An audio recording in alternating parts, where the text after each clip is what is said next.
This is Tommy from Carrera Casting. Today in Best Practices, we're featuring CAD file maintenance.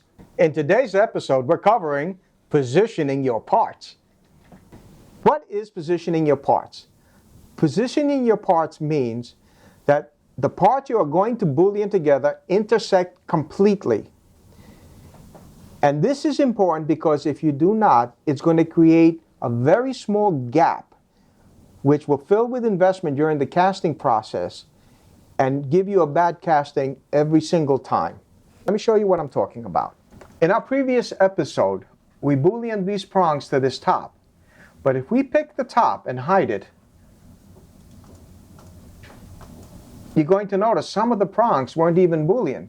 That's because they did not intersect all the way through, while other prongs just nipped the edge of the top and were able to be Boolean together. However, this is not good because if we go to our front viewport and we put a clipping plane there to see what's going on inside, you will notice a very slight gap. That gap is the gap that's going to give you problems. It's going to fill with investment and it's going to break off during the casting process and cause porosity time and time again. Also, when it's building in the Solidscape machine, it's not firmly in there, so it probably will break off before it even gets to the casting process, and that will add a lot of time and a lot of cost. Also, what's important to note is that when you intersect your object, that there are no planar surfaces. A planar surface is two surfaces that coexist in the same dimension.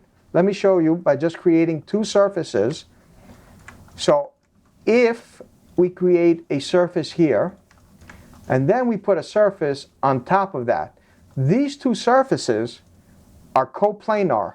They exist in the same place. In any program, in any machine, if you introduce this kind of coplanar situation, it will not know which surface to build, and it will cause many, many problems for you. This is something to really, really watch out for.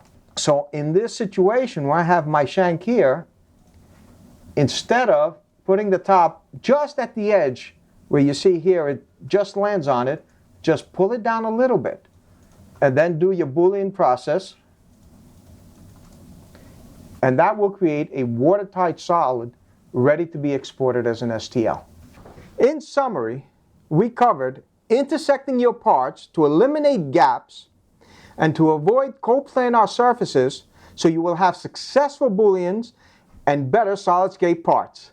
Hope you enjoyed this segment and stay with us. There are more best practice videos in CAD and 3D printing for jewelry manufacturing to come.